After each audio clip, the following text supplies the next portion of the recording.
ओंकार सतनाम करता पुरख निर्भव निर्वैर अकाल मूरत आजुनी सैभं गुर प्रसाद। आसा महला पहला वार सलोका नाल श्लोक भी मेले पहले के लिखे टूंडे असराजे की धुनी।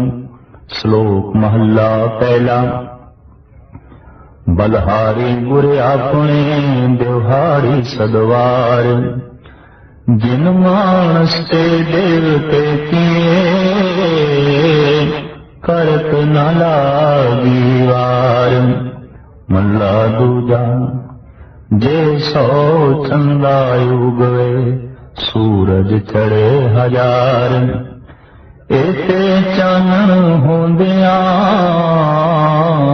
गुर बिन घोर अंधार। मल्ला पहला नानक गुरु न चेतनी मन अपने सोचे छुटे तिल बुआर जूं सुने अंदर खेत खेते अंदर छुटिया कौ नानक सोना। फलिए फुलिए बकुड़े भी तन विचे सुआव पौड़ी। आपी ने आप साजियो आपी ने रचियो नाम दुई कुदरत साजिए कर आसन डिठो चाओ। दाता करता आप तुस दे करे पसाओ। तू जानो ही सबसे दिल ऐसे जिंद को आओ कर आसन डिठो चाओ कर आसन डिठो चाओ। जगत गुरु बाबा गुरु नानक देव जी महाराज की अद्वितीय रचनावां दे चों एक महान अमर कलाम आप जी की पावन बाणी जिसका नाम आसा दीवार है। सियाणियों का ऐसा कहना है कि आसा राग दे जन्मदाता भी गुरु नानक देव जी महाराज ने, क्योंकि संगीत के ग्रंथों में आसा ते माज राग मिलता नहीं। लिहाजा सियाणियां का ऐसा कहना ये दो राग गुरु नानक देव जी महाराज की देन ने। इस राग दे सतगुरु देव जी महाराज ने जिहड़ी अपनी अगम्य रचना उच्चारण की है उसका नाम है आसा दीवार। वार ओ कलाम ओ बाणी जो जंगी तर्ज नाल उच्चारण की जाती है और ये कुछ सुभावक ही ऐसा हो गया है कि वार शब्द के अर्थ इत्थे ही जंगी ने जंगी तर्ज के नाल उच्चारण की हुई बाणी। हिंदुस्तान जिथे संतां महापुरुषों का देश है उथे सूरबीर महाबली ते जोधियां का देश भी यह है।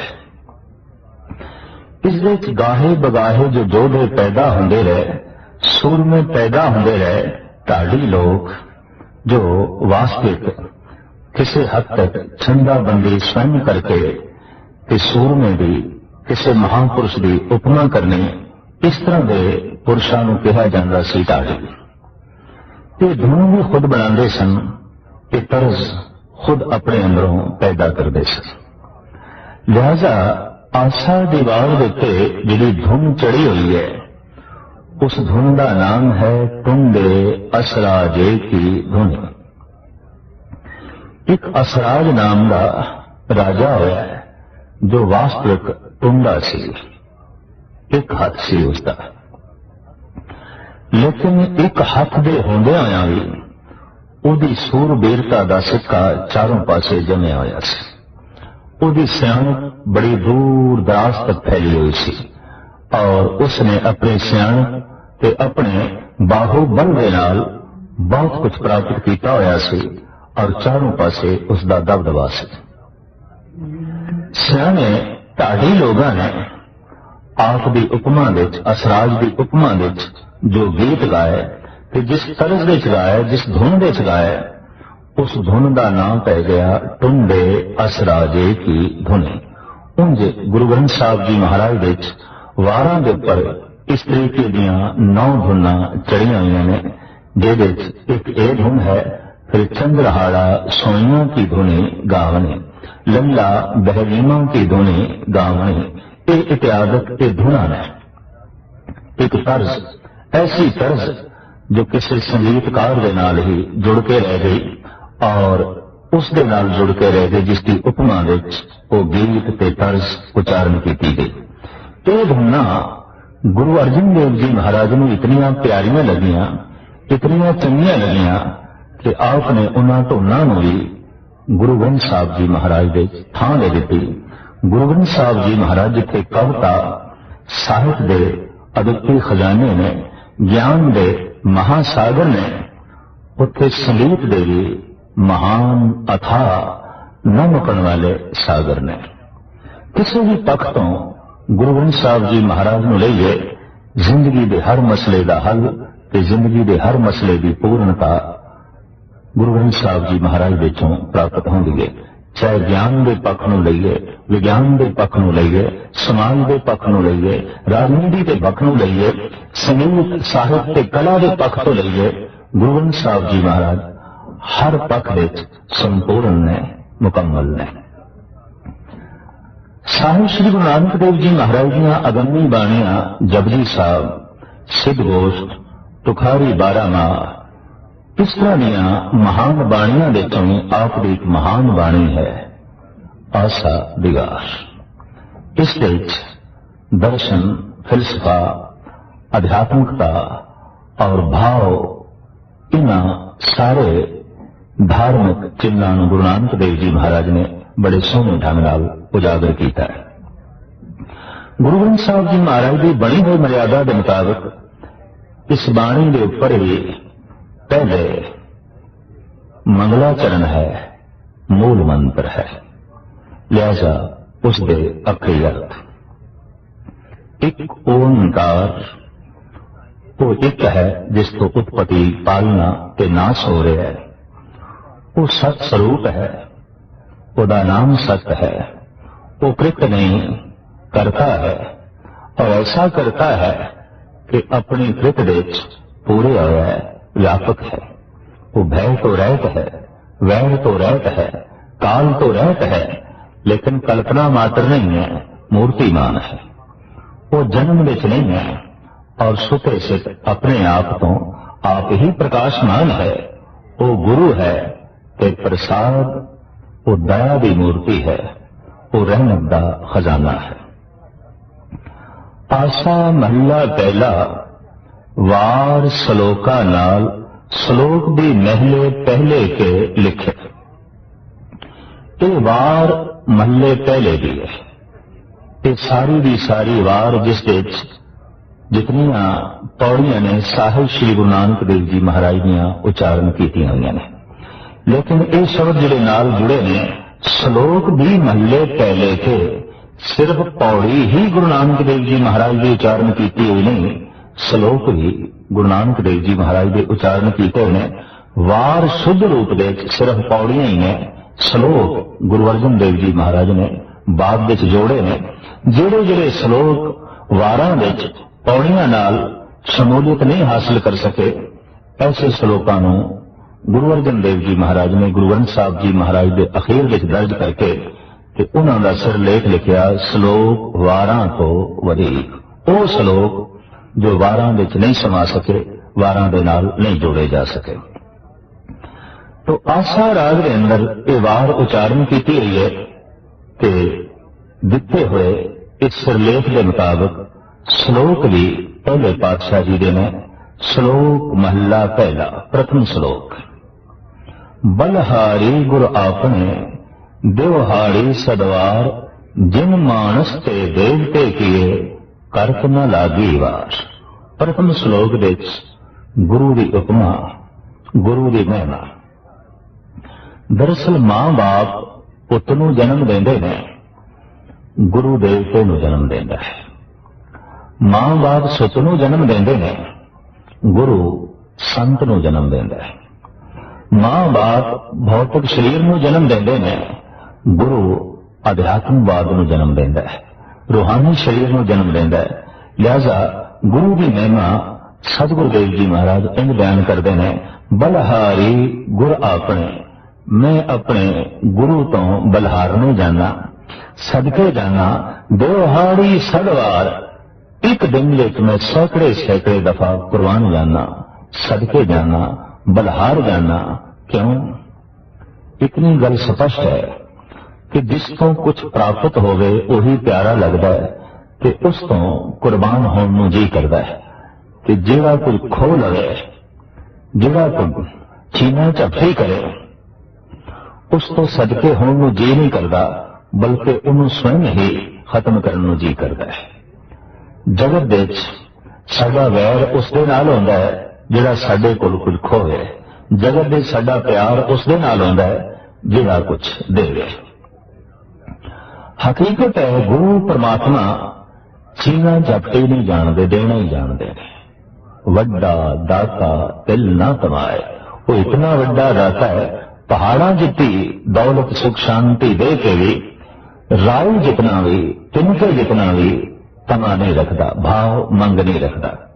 तो साहब कहते ने मैं सदके जाना एक दिन दे सैकड़े सैकड़े वारी उस गुरु तो जिसने जिन मानुष ते देवते किए करत न लागी वार, जिसने मनुख नूं देवता बना दिता, लेकिन मनुख नूं देवता बना लग्या रंचक मात्र भी देरी नहीं लाई।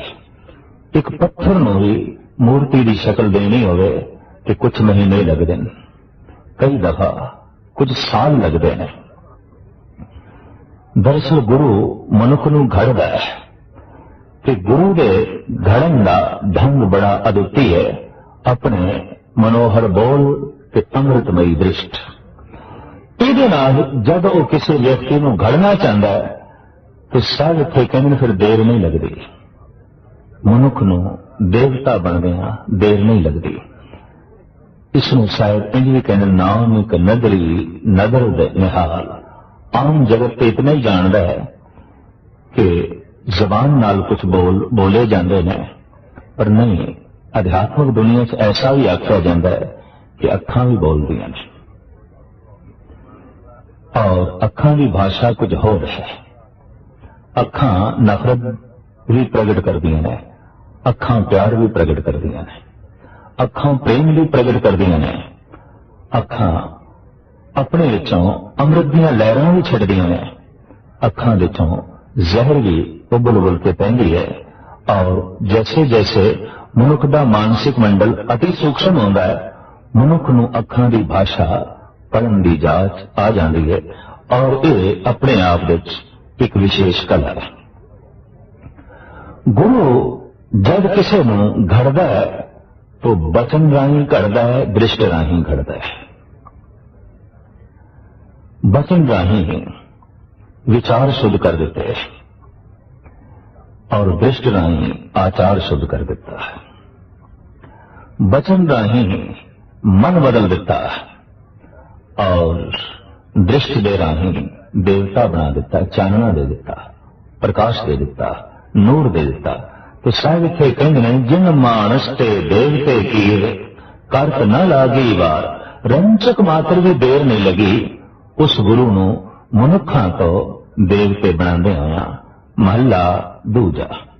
अगला श्लोक साहिब श्री गुरु अंगद देव जी महाराज का उच्चारण किया हुआ है, जिस विच आप फरमान करते हैं, जे सो चंदा उगवे सूरज चढ़े हजार, इथे चानन होंदियां गुरु बिन घोर अंधार।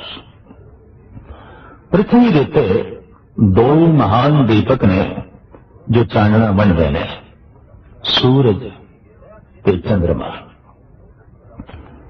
भौतिक पदार्थ सानू सूरज की रोशनी नाल दिखाई देंदे ने, संसार सानू सूरज की रोशनी नाल दिखाई देंदा है, पर निरंकार ते गुरु की रोशनी नाल ही दिखाई देगा। गुरु के चानने नाल ही दिखाई देगा।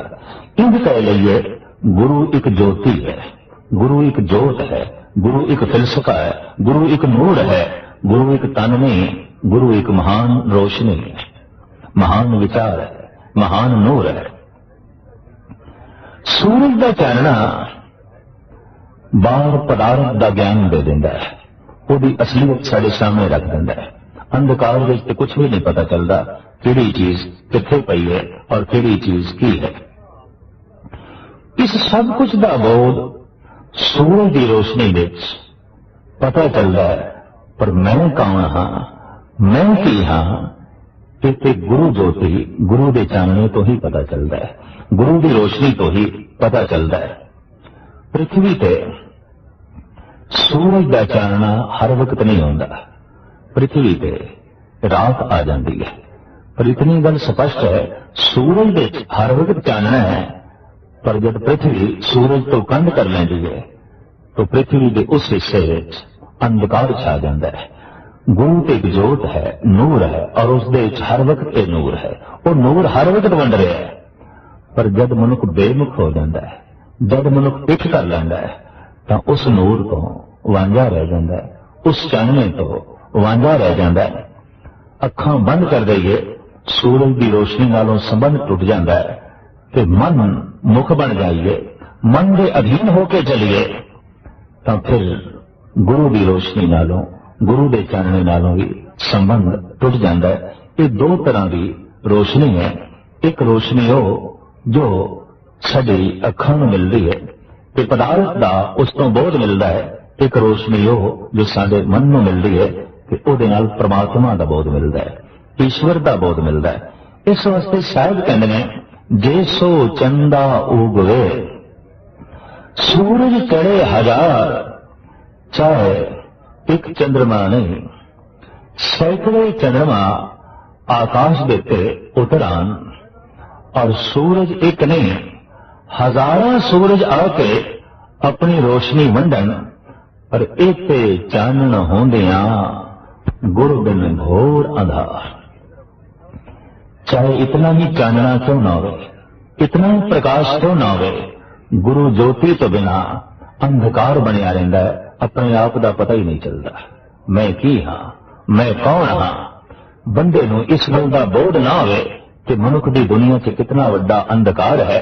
कई दफा देखीदा बंदे नूं पहाड़ां दा पता है, सागर दा पता है, दरियावां दा पता है, मुल्कां दा पता है, कौमां दा पता है, पशु पंछियां दा भी मनुख दे कोल बोध है, ग्रह नक्षत्रां दा भी मनुख दे कोल बोध है।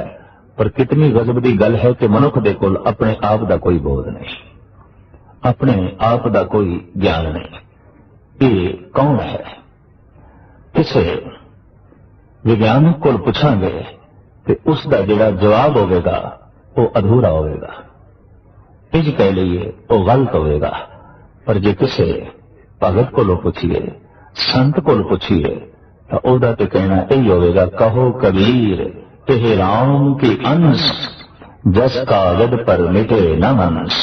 मैं ते राम की अंश हाँ, मैनू पता चल गया है मैं उस सूरज की किरण हाँ, मैनू पता चल गया है मैं उस सागर की लहर हाँ। पर यह पता चलता है गुरु चानने विच, इसका बोध मिलता है गुरु ज्योति नाल। इस वास्ते साहिब कहते हैं कि एक चंद्रमा नहीं सैकड़े चंद्रमा, एक सूरज नहीं हजारों सूरज जे आसमान देते आके अपनी रोशनी वंडन, तां अपने आप का बोध नहीं मिलता, पता ही नहीं चलता कि मैं कौन हाँ, मैं की हाँ। ये गुरु ज्योति नाल ही पता चलता है। इस वास्ते गुरु एक ऐसा महान नूर है जिस तो हजारों सूरज कुर्बान किए जा सकते हैं। गुरु एक ऐसा महान चानना है जिहदे सामने हजारों चंद्रमा तुच्छ ने। जे सो चंदा उगवे सूरज चढ़े हजार, एते चानन होंदिया गुरु बिन घोर अंधार। मल्ला पहला नानक गुरु न चेतने, मन अपने सुचेत। मनुख दा हठ, मनुख दा अहंकार ऐसा सोचण पे उसनू मजबूर कर देंदा है कि मैं सुचेत हाँ, सावधान हाँ, मैं सब कुछ जानदा, मैनू सब कुछ पता है।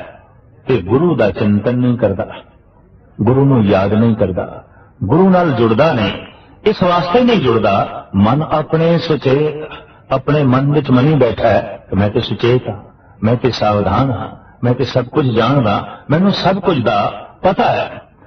महाराज कहंदे ने इस तरह की सोच विचार वाला मनुख जिहड़ी जिंदगी बतीत करता है वो इस तरह है कि छुट्टे तिल बुआड़ ज्यों सुन्ने अंदर खेत, किसे सुन्ने खेत दे तिल बुआड़ तिल, वो तिल जिसकी डोडी के अंदर राख होंदी है, फल नहीं होंदा। और उगया भी हो गए किसी ऐसे खेत दे जो सुनना है, जिसकी कोई मलकीयत नहीं, जिसका कोई मालिक नहीं। महाराज कहते ने ये तिल सुनना है, हर वक्त सुननापन इसनू महसूस होगा। गुरु के चानने तो बिना, गुरु की रोशनी तो बिना, चाहे ये परिवार विच बैठेगा, बाजार विच बैठेगा, संसार विच बैठेगा, इनू सुननापन महसूस होगा। और सुननापन इसनू बेचैन करेगा, दुखी करेगा। अक्सर देखा है मनुख साथ लभदा है, मित्र का साथ, पुत्र का साथ, बाजार का साथ, संसार का साथ, आखिर कुछ ना कुछ चाहिए, लेकिन सब कुछ दे नाल बैठ के रह के भी मन का सुननापन दूर नहीं आउंदा। ये उदों दूर होगा जब ये निरंकार दे नाल बैठेगा, जब ये करतार दे नाल बैठेगा। कि करतार दे नाल बैठना की है? करतार की याद विच बैठना, उहदे सिमरन विच बैठना। तो साहिब कहते नानक गुरु न चेत, गुरु का तो चिंतन करता ही नहीं, गुरु का तो सिमरन करता नहीं। और न करने का कारण कि मन अपने सुचेत। जैसे जैसे मनुख की यह सोचनी बढ़ती है कि मैं सब कुछ जानदा, वैसे वैसे सब कुछ जानन तो यह रह जाता है। हकीकत है जैसे जैसे इसका अहंकार बढ़ता है कि मैनू बहुत कुछ पता है, दरअसल बहुत कुछ तो इसका संबंध टूट जाता है। जैसे जैसे इहदे संसारी अकल कि संसारी पढ़ाई इसनू मजबूर कर दी है कि मेरे को बहुता ज्ञान है, मेरे को बहुता ज्ञान है। दरअसल बहुते ज्ञान की होंद ते बहुते ज्ञान का मान बहुते अज्ञान नू इकट्ठा कर देता है, बहुती नासमझी नू इकट्ठा कर देता है। तो साहिब कहते ने मन में समझी बैठा है कि मैं सब कुछ जानदा, मैनू सब कुछ पता है, कि गुरु का चिंतन नहीं करता।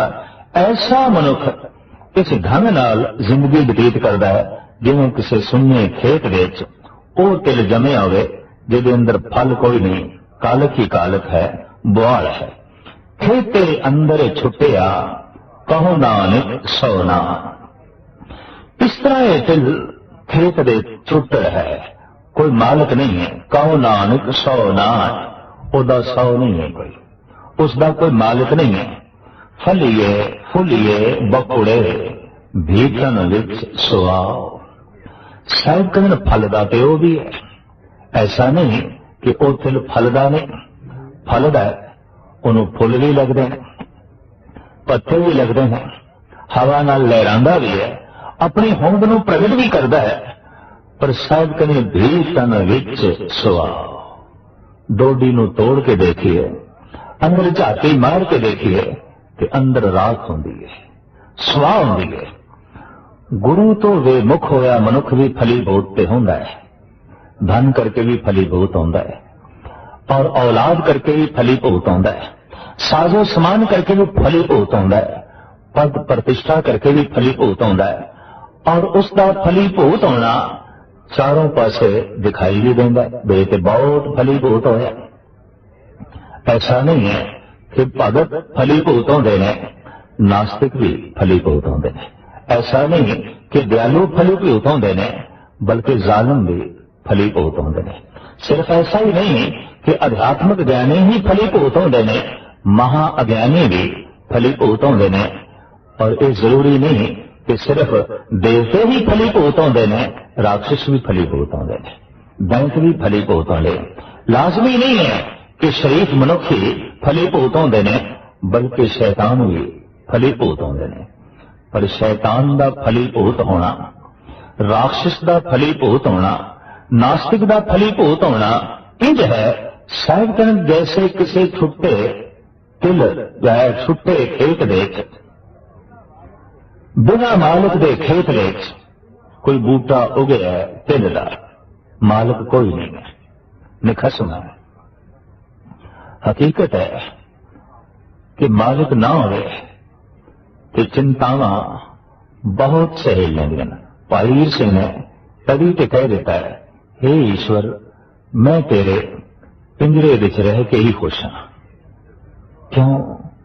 एक तो बिल्ली का डर गया, दूजा रिजक की चिंता, रोजी की चिंता ये भी गई।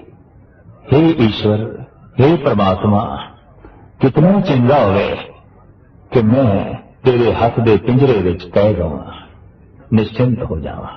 दरअसल परमात्मा की कैद भी एक महान स्वतंत्रता है कि संसार की महान स्वतंत्रता भी एक महान कैद है।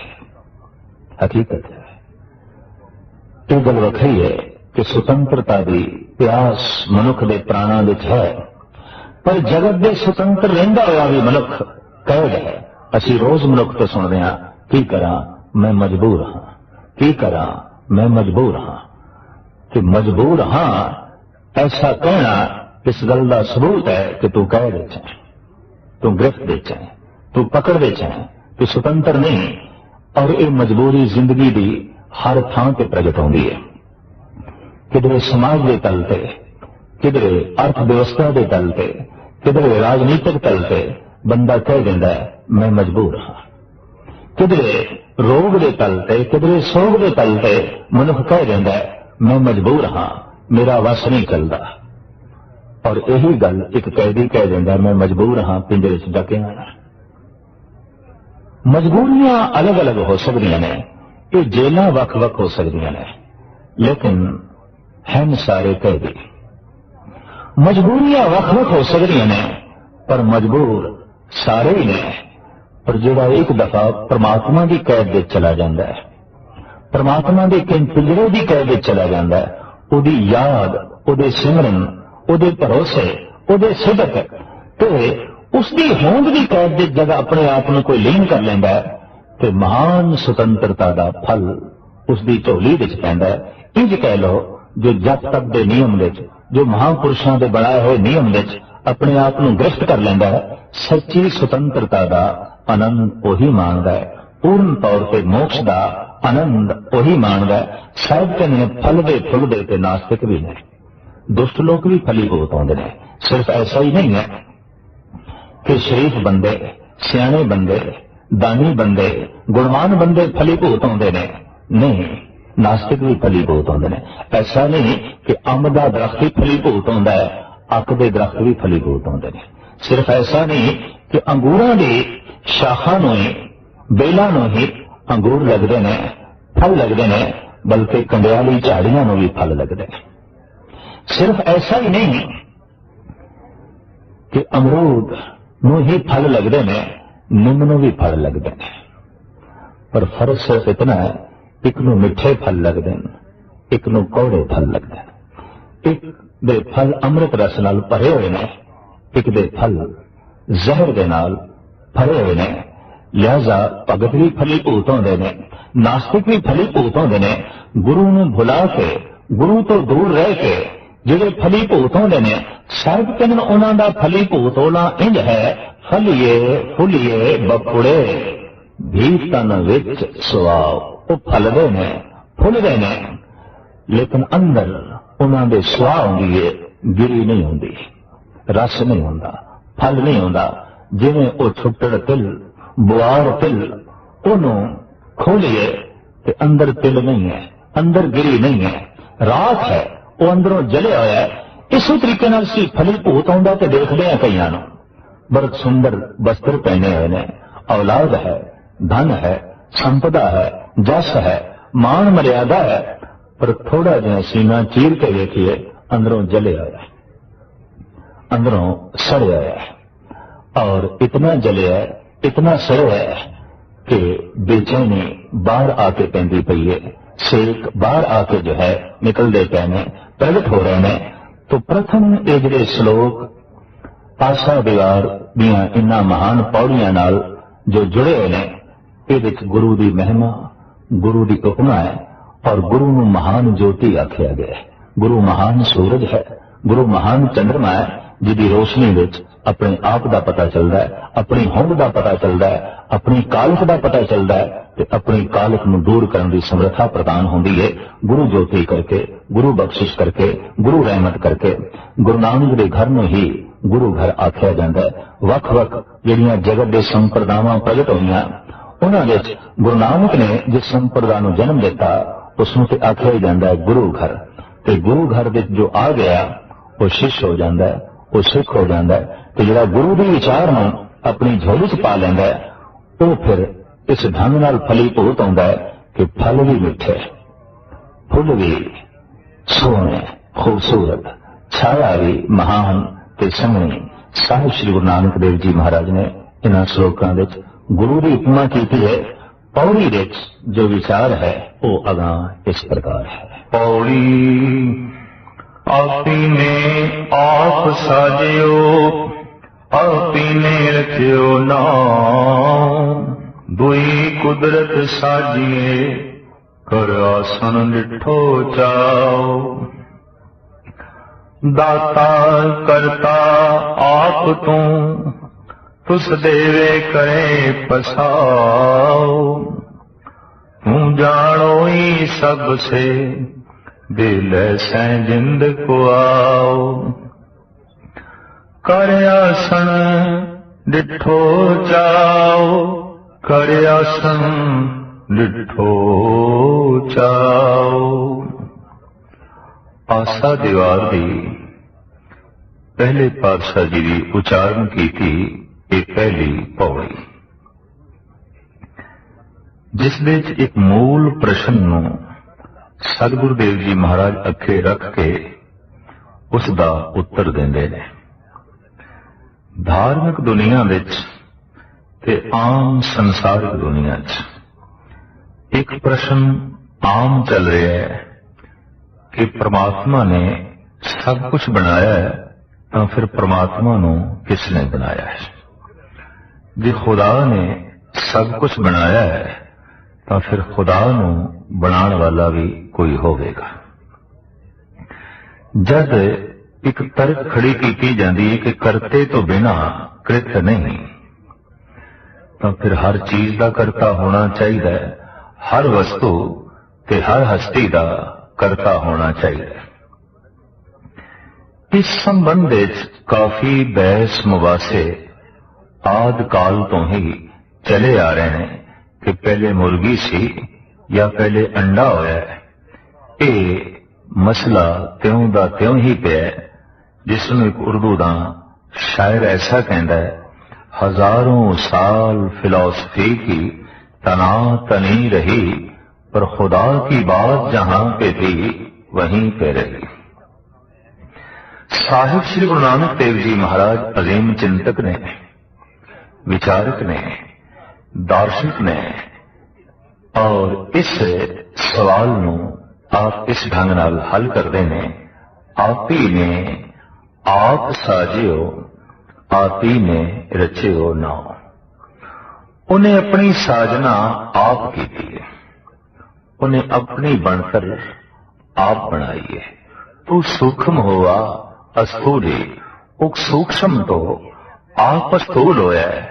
किवें होया है, किस तरह होया है, इसनूं आप कथन कह देता है, अति प्रश्न कह देता है। ये प्रश्न कोई प्रश्न नहीं कि वो किवें फैले है, किवें पसरे है, ये अति प्रश्न है। इतना जरूर है कि उन्हें अपनी साजना आप की है। जिंदगी के बहुत पहलुओं दे मनुख कई दफा अति प्रश्न करता है, तो जो अति प्रश्न है वास्तविक उसका कोई उत्तर नहीं। साहिब श्री गुरु नानक देव जी महाराज ये फरमान करते हैं, उन्हें अपनी साजना आप की है।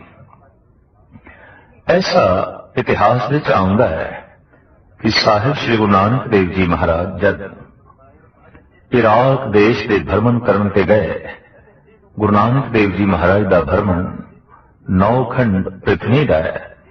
जद कदी संसार की दौलत बहुती मिलती है मनुख नूं, ਤਾਂ ਉਹਨੂੰ ਸਮੇਟਣ ਦਾ, ਸੰਗ੍ਰਹਿ ਕਰਨ ਦਾ ਤੇ ਛੁਪਾਉਣ ਦਾ ਜਜ਼ਬਾ ਵੀ ਨਾਲ ਪੈਦਾ ਹੁੰਦਾ ਹੈ।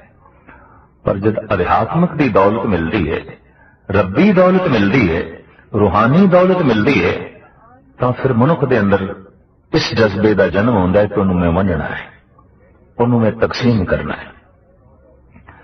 ਦੁਨਿਆਵੀ ਦੌਲਤ ਜੇ ਬਹੁਤੀ ਵੰਡੀ ਹੈ ਖਤਮ ਹੁੰਦੀ ਹੈ, ਘਟਦੀ ਹੈ। ਅਧਿਆਤਮਕ ਦੌਲਤ जितनी बनती है उतनी ही बनती है, जितनी तकसीम करिए उतना ही वादा होता है। ये उसे का ही जिक्र है कि खाओ खर्चो रल मिल भाई, टोट न आवे वध दो भाई। वास्तविक धन ओही धन है जिदे वंडदियां वधे, जो वंडदियां घटदा है वो धन नहीं। इस वास्ते नाम नूं भगत जना ने परम धन आख्या। नाम की दौलत नाल जद गुरु नानक दा हिरदा माला माल होया तो आप वंडन लई चल पे। अक्सर धन बहुता जे किसी नूं मिल भी जाए तो वध तो वध अगर वंडेगा भी सही मजबूर होके तो परिवार दे ही वंडेगा, पुत्रां च वंड देगा, भरावां दे च वंड जाएगा। इस तो अगे उसकी वंडन की ना समर्था है, ना उसके अंदर ऐसा भाव पैदा होगा। पर जब कोई रब्बी दौलत नाल माला माल होंदा है तो सिर्फ परिवार विच नहीं बनता, सारा संसार उस लिए परिवार बन जाता है। इस वास्ते साहिब श्री गुरु नानक देव जी महाराज 9 खंड पृथ्वी विच इस रब्बी दौलत नूं वंडण लई चल पए। इराक विच जद आपने सतनाम की बांग दिती, बांग इसलिए कह रहे हैं कि बांग की तरज के उत्ते ही सतनाम का उचारण किया, जिसका जिक्र भाई गुरदास जी करते ने। दिती बांग निवाज कर सुन समाद हुआ जाना। ऐसी बांग, ऐसी सदा कि लोगों के मन सुन हो गए। जिथे विचार शांत हो जान, फुरने रुक जान, उसनों कहते सुन अवस्था, सुन समाद। जैसे शरीर के श्वास रुक जान तो कहते हैं शरीर सुन हो गया है। मन विच विचार रुक जान तो मन सुन हो गया। एक बांग नाल जिन्हां दे मन सुन हो गए, एक आवाज नाल जिन्हां दे मन सुन हो गए, उस आवाज विच कितनी कशिश सी, उस आवाज विच कितना जादू सी, उस आवाज विच कितना रूहानी ज्ञान सी ते कितना रूहानी आनंद सी। भाई साहब कहते ने सुन मुन नगरी हो गई, सारे अपने आप विच लीन हो गए। इस ढंग की सदा गुरु नानक देव जी महाराज ने दी है और कहते हैं यह सदा भी निकलती है सुन हिरदियां चो, सुन मन विचों। जद मनुख का मन निर्विचार हो जाता है तो उहदे चों जिहड़ी आवाज निकलती है उहदे च बरकत होंदी है, उहदे च ताकत होंदी है कि दूजियां दे मन नूं भी वो निर्विचार कर देवे, दूजियां दे मन नूं भी वो सुन कर देवे। थोड़ी देर तो बाद ये इकट्ठ आप दे आले दुआले होया, लेकिन बिख अमृत बसे एक संगा। जिथे अमृत होंदी है, जिथे अमृत दे सागर ने, उथे जहर भी होंदी है। और ये हकीकत है कि चंदन नूं सप लिखते ही रहंदे ने। शरीर मनुख ते शरा दी कुलटन नाल भरे जिहड़े लोक न सन, वो भी गुरु नानक दे आले दुआले आके जमा होए ते उन्होंने तरह तरह की तर्क गुरु नानक ते शुरू की। ये सारे गुरु नानक देव जी महाराज नूं पीर दस्तगीर दे कोल लै गए, जो इराक विच उस वक्त मुखी फकीर सी और बगदाद विच दीनी तालीम दीनदार लोगों नूं देंदा रहिंदा सी। सिंहासन ते बैठे पीर दस्तगीर और थल्ले खड़े रहे गुरु नानक, आले दुआले मजमा लोकां दा। पीर दस्तगीर ने सवाल किए गुरु नानक देव जी महाराज से, आख्या ऐ हिंदी फकीर, मेरे अंदर जदों दी मैं साधना कर रहा, जदों दी मैं इबादत कर रहा, 3 सवाल गूंजते ही रहते हैं कि खुदा तो पहले की सी। जे खुदा ने सब कुछ बनाया है तो फिर खुदा नूं किसने बनाया है? दूसरा सवाल है खुदा रहिंदा किथे है? ते तीसरा सवाल है खुदा करदा की है? सवाल एक बोझ होंदा है, प्रश्न एक भार है। ते जिस मन विच बहुते प्रश्न होणगे वो मन बहुता बोझल होवेगा। जब कोई मनुख बहुता ही अंतर्भाव विच अपने आप को बोझल महसूस करे तो समझ लेना सवालों की बहुती पंड ये चुकी फिरदा है। सिर दे उत्ते बहुता भार होवे ते चलना औखा हो जाता है। मन दे उत्ते सवालों का बहुत सारा भार होवे तां भी मायूसी ते मुरदमी छा जाती है और इस सवालों का बोझ जवाबां दे नाल ही उतरदा है। प्रश्नों का बोझ उत्तरां दे नाल ही उतरदा है। हर नवां दिन किसी नवे प्रश्न नूं जन्म दिंदा है ते अजे पुराने प्रश्न उन्हां दा हल मिलिया नहीं आउंदा। नवे प्रश्नों का बोझ होर वध जांदा है ते हुंदा की है सहजे सहजे मनुख प्रश्नों के बोझ थल्ले ही दब के रह जांदा है। जिंदगी की है, जिंदगी क्यों है, जिंदगी कित्थों है, इस तरह के प्रश्न और इस दे नाल मिलते जुलते होर हजारां प्रश्न इन्हां विच दबी हुई है मनुख की जिंदगी, मनुख का यह जीवन। पीर दस्तगीर ने एक प्रश्न गुरु नानक देव जी महाराज के अगों रखे है कि एक प्रश्न मैनू बड़ा बोझल लगता है, एक प्रश्न मैनू बहुत भारू करी बैठा है। अक्सर देखा गया है कि मनुख कह दिंदा अज मैं बड़ा बोझल बैठा, अज मैं बड़ा भारू बैठा। भार की है? एक विचार दा। भार की है? एक सवाल दा।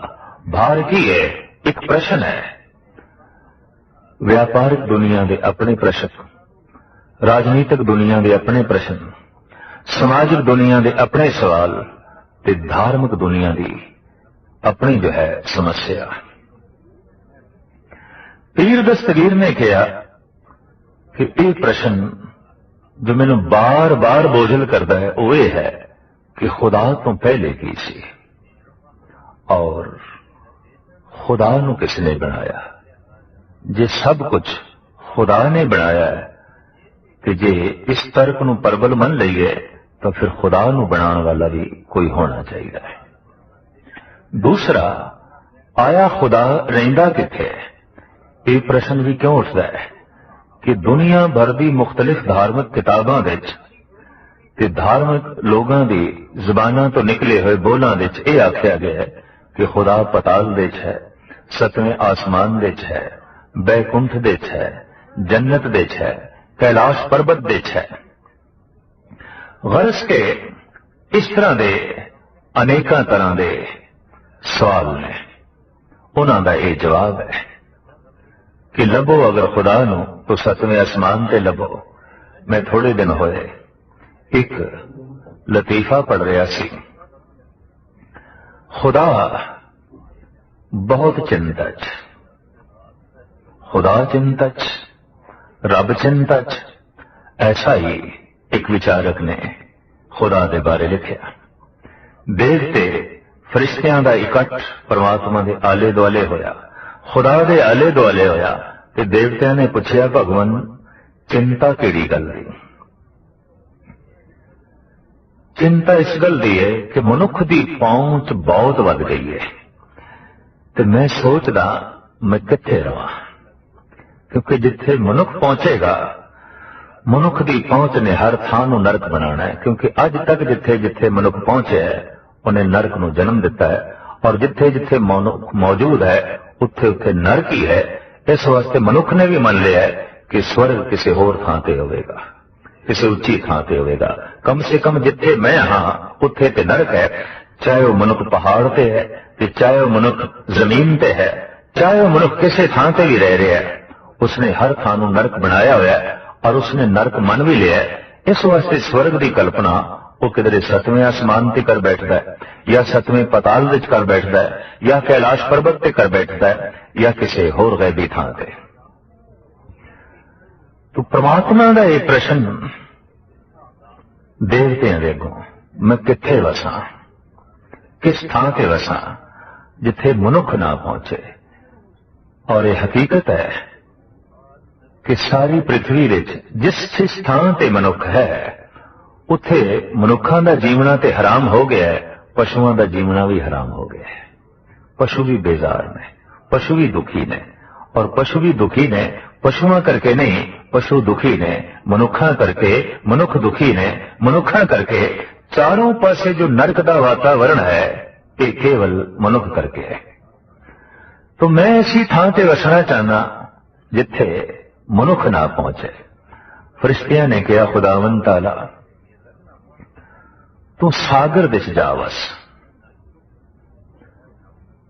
ते भगवान ने हस के आख्या नहीं, सागर तक, उदी गहराई तक मनुख की पहुंच हो जाएगी। तू चंद्रमा ते जा वस, नहीं उत्थे तक भी मनुख पहुंच जाएगा। तू पहाड़ां दियां उचियां चोटियां ते जा बैठ, नहीं वो भी बंदे ने सर कर लेनियां ने, उत्थे भी मनुख ने जाके पहुंच जाना है। फिर केड़ी थां ऐसी जिथे मनुख ना पहुंचे? तो खुदा ने कहा मैनू ढंग लभ पिया है, मैं हुण मनुख दे अंदर ही जा बैठांगा, वो बाहर ही लभदा रहेगा, मेरे तक पहुंचेगा ही नहीं, मेरे तक उसकी पहुंच ही नहीं होगी। लभदा ही पिया।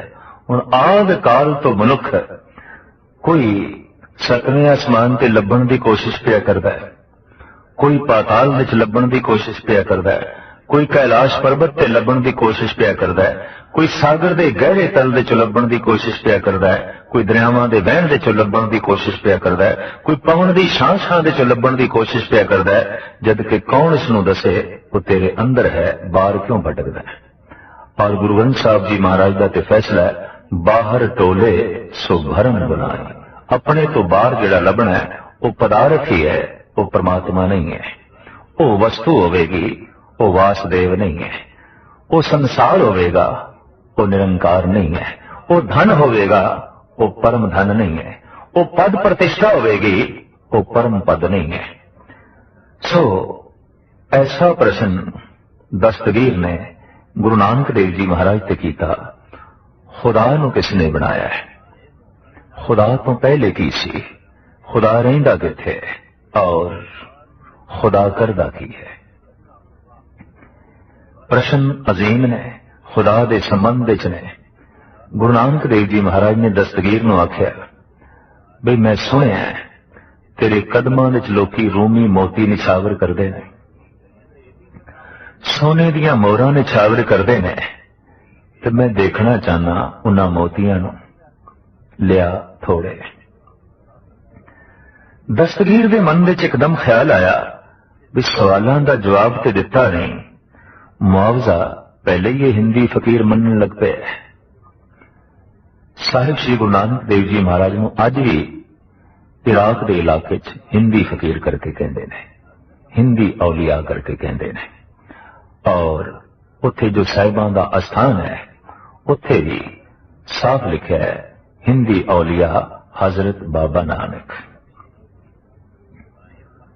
साहिब श्री गुरु नानक देव जी महाराज के सामने दस्तगीर ने थाल विच मोती मंगाए, अगे कीते कि सतगुरु कहन लगे इन्हां दी गिणती करो। दस्तगीर हैरान होया, लेकिन गिणती उसने आरंभ की थी, 1 2 3 4 ते जैसे पहुंचे सतगुरु ने बांह पकड़ ली, आखिया फकीर तेनू हिसाब किताब नहीं आउंदा, ते हिसाब किताब के मामले तो बहुत कमजोर है, तेनू गिणती नहीं आउंदी। दस्तगीर कहंदा महाराज गिणे ते मैं 4 ही ने। सतगुरु कहने लगे हाँ इन्हां 4 च ही तो भूल कर गए, फिर गिणती कर। उन्हें फिर गिनती आरंभ की थी, 1 2 3 4। सतगुरु ने फिर बांह पकड़ ली, गिनती फिर गलत हो गई, फिर तुम भूल गए हैं, फिर आरंभ कर। अद की औखा होके दस्तगीर कहंदा है महाराज हुण मैं जिथे भुल्ला उत्थे ही तुसीं मेरी बांह पकड़ना, मैं किहड़ी थां ते बोलदा उस थां दा मैनूं पता चले। सतगुरु कहने लगे ठीक। जैसे दस्तगीर ने गिनती आरंभ की थी एक, इत्थे ही सतगुरु ने पकड़िया। आख्या नहीं, गिनती एक तो पहले आरंभ कर। एक तो क्यों आरंभ कर रहा है? गिनती एक तो पहले शुरू कर। एक तो क्यों शुरू कर रहा है? तो दस्तगीर कहने लगा महाराज ये तो हैरानगी की गल है, ऐसे किस तरह हो सकता है? एक तो पहले तो कुछ भी नहीं है, गिनती थे एक तो ही आरंभ करनी पड़ेगी। तो गुरु नानक देव जी महाराज कहने लगे खुदा तो पहले कुछ भी नहीं, सारे पसारे दी होंद खुदा तो ही शुरू होती है। खुदा मूल है, एका मूल है। इस वास्ते गुरु नानक दा कलाम एक तो शुरू होंदा है। गुरु ग्रंथ साहब जी महाराज दा पहला अक्षर एक है ते गुरु ग्रंथ साहब जी महाराज की सारी बाणी उस एक दी परिक्रमा करती है जो गुरु ग्रंथ साहब जी महाराज दे मूल विच है। गुरु ग्रंथ साहब की बाणी एक ओंकार एक तो शुरू होती है, एक तो आरंभ होती है। ये एक जगत का मूल है, ये एक जगत की बुनियाद है। दस्तगीर नूं तसल्ली हुई, मन नूं ढारस मिली। किसी अनुभवी पुरुष और रंगी हुई आत्मा तो सवालों का जवाब मिलिया ते सवालों का बोझ हिरदे तो उतरिया। दूजा सवाल अगों रख दिता, महाराज ऐसा जिहड़ा खुदा है जो जगत का मूल है, संसार का मूल है, रहिंदा किथे है? किथे तलाश करिए? क्योंकि इस्लामी जगत विच आम कल्पना है कि वह 7वें आसमान ते है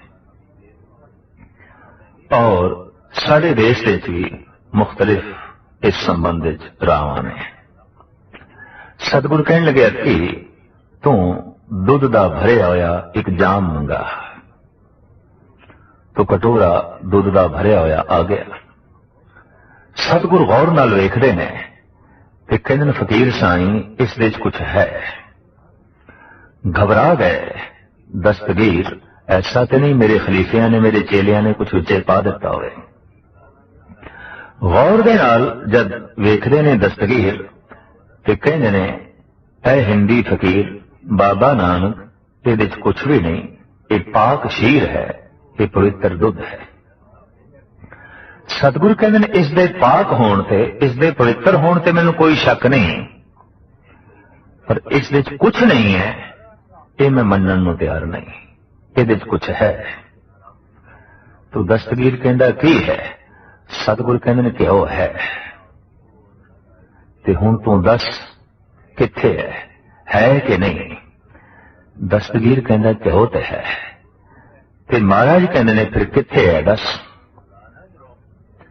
महाराज है ते सही पर दिखाई नहीं देता, है ते सही पर दृष्टि गोचर नहीं होता। सगल बनस्पत में बैसंतर, सगल दूध में हिया, ऊंच नीच में जोत समानी, घट घट माधो जिया। जिवें दुध दे जर्रे जर्रे विच कण कण विच घ्यो है, जगत दे जर्रे जर्रे विच वो प्रभु आप है, वो करता पुरख आप है। जितनी उसकी बनतर है, जितनी उसकी कृत है, वो सारी कृत विच आप बैठा हुआ है। फिर दस्तगीर ने प्रश्न किया, महाराज ऐसा जिहड़ा परमात्मा इतना शक्तिशाली वो करदा की है? उहदा धंधा की है? उहदा कम की है? आखिर शक्ति दा वेग, शक्ति दा कम है कुछ करना, उहदा धंधा की है? आखिर उसकी कोई कृत भी होगी, आखिर उसका कोई धंधा भी होगा। सारियां विच बैठ के वो की करदा है? सतगुरु कहंदे ने दस्तगीर तेरे सवाल बहुत सारे ने कि तू ऐसे सवाल करता जाएगा, मैं जवाब देंदा जावांगा, पर मैं हुण सोचदा पिया तू खुदा दी तौहीन कर रहे हैं। क्योंकि खुदा दा रूप होंदा है खुदा दा ज्ञान, खुदा दी असली तस्वीर होंदी है उसदी विचार, ते तू उसदे विचारां दी, तू उसदे ज्ञान दी तौहीन कर रहे हैं। क्योंकि तू खुद सिंहासन ते बैठा है ते मेरे कोल विचार सुन रहे हैं, मैं थल्ले खड़ा। दस्तगीर दा मन काफी पिघल चुकिया सी। कहने लगा फिर महाराज मैं की करा? सतगुरु कहने लगे फिर तू ओही कर जो कुछ तेनों करना चाहिए। तू थल्ले आके बैठ, मैं सिंहासन ते बैठांगा और सिंहासन ते बैठ के मैं तेनों सवालों का जवाब देंगा, जो नियम है, जो विधान है। दस्तगीर ने सोचा सौदा सस्ता ही है, एकदम थल्ले आन बैठा और सतगुरु सिंहासन पे जा बैठे। बैठते ही आप ते विस्मात तारी हो गया, आप हलूल कर गए, आप समाधि लीन हो गए। थल्ले बैठा दस्तगीर कहंदा महाराज छेती दसो खुदा करदा की है। मुस्कुरांदे हुए गुरु नानक ने नेत्र खोले, आख्या दस्तगीर खुदा यही कुछ करदा है, जो सिंहासन ते बैठा हुंदा है उन्होंने थल्ले ला छड़दा है, जो थल्ले हुंदा है उन्होंने सिंहासन ते बिठा लेंदा है। छिन में रंग राव को करे, राव रंग कर डारे, रीते भरे भरे सकनावे, ये तां को व्यवहार है। गुरु तेग बहादुर साहब जी महाराज कहते हैं उसका व्यवहार है, ये उसका धंधा है। खालियां नूं भर देंदा है, भरियां नूं खाली कर देंदा है। हासे विच रोना पा देंदा है, रोने विच हासा पा देंदा है। जिंदगी विच मौत पा देंदा है, फिर मौत विच जिंदगी पा देंदा है। नफे विच नुकसान पा देंदा है, नुकसान विच फिर नफा पा देंदा है। इज्जत विच बेइज्जती नूं जन्म दे देंदा है और फिर बेइज्जती विच इज्जत पैदा हो जाती है। इस ढंग का यह उस प्रभु का धंधा है, खालियां नूं भरना, भरियां नूं खाली कर देना, फिर भर देना, फिर खाली कर देना। यह उस प्रभु की एक लीला है, यह उस प्रभु का एक धंधा है, यह उस प्रभु का एक काम है। दस्तगीर गुरु नानक दे पैरी आके पे जिस सिंहासन से दस्तगीर ने बिठाया, ये अमर सिंहासन अज तक भी बनया हुआ है और उस दे उत्ते बकायदा उस दस्तगीर ने एक तख्ती लगवाई सी उस जमाने विच, जो अज तक भी लगी हुई है। मोटे हरूफ दे उत्ते लिखा हुआ है रब्बुल मजीद हजरत बाबा नानक। थल्ले 4 बारीक लाइनां ने पुरानी अरबी विच, जिसका तर्जमा इस ढंग नाल करवाया गया है कि रब्बुल मजीद हजरत बाबा नानक इत्थे आए, उन्हां दे आवन दे नाल आबे हयात दा चश्मा फुटिया, जिहदे नाल अरब दी तपदी हुई जमीन भी सरसब्ज हुई। और यह यादगारी स्थान बड़े शानो शौकत दे नाल बगदाद रेलवे स्टेशन दे कोल मौजूद है। साहिब श्री गुरु नानक देव जी महाराज सारी पृथ्वी विच भ्रमण करदे होया इस ढंग के प्रश्न, इस ढंग के जो सवाल सन उन्हां दा जवाब देंदे रहे। चाहे वो जवाब सवाल योगी करन, चाहे हरिद्वार दे ब्राह्मण करन, चाहे बनारस दे पुरोहित करन, चाहे मक्के दे हाजी करन, चाहे बगदाद दे पीर करन, गुरु नानक देव जी महाराज कोल हर बशर लई जवाब मौजूद है और आप जवाब देंदे गए। साहब अज दी इस पावन पवित्र पौड़ी विच फरमान कर रहे हैं कि उस परिपूर्ण परमात्मा ने अपनी साजना आप की है, उसकी साजना किसी दूसरे तीसरे ने नहीं की। आप ही ने आप साजियो, आप ही ने रचियो ना। उन्हें अपनी हस्ती आप ही रची, उन्हें अपनी बनकर आप ही बनाई है, उन्हें अपनी ताकत आप ही प्रगटाई है। दुई कुदरत साजिए कर आसन डिठो जाओ। दूजा उसने सूक्ष्म तो अपने आप को अस्थूल किया है। कुदरत कला ये प्रकृति इहदी साजना करके ते इहदे च आप बैठ के इनू अपना आसन बना के ते वेखदा है चाव नाल। रेत दे जर्रे च भी बैठा है, सूरज दीयां किरणां विच भी बैठा है, सागर दीयां लहरां विच भी बैठा है, पहाड़ां दी बर्फानी चोटियां च भी बैठा है, कीड़े विच भी बैठा है, हाथी विच भी बैठा है। हस्ती कीर्ति त्रिलो आदम एक अखंडत बसे अनादम। ये सारे उसका आसन ने। हर आसन ते बैठा है, चाहे रेत दे जरियां दा आसन है, चाहे सूरज दीयां किरणां दा आसन है, चाहे पहाड़ां दीयां चोटियां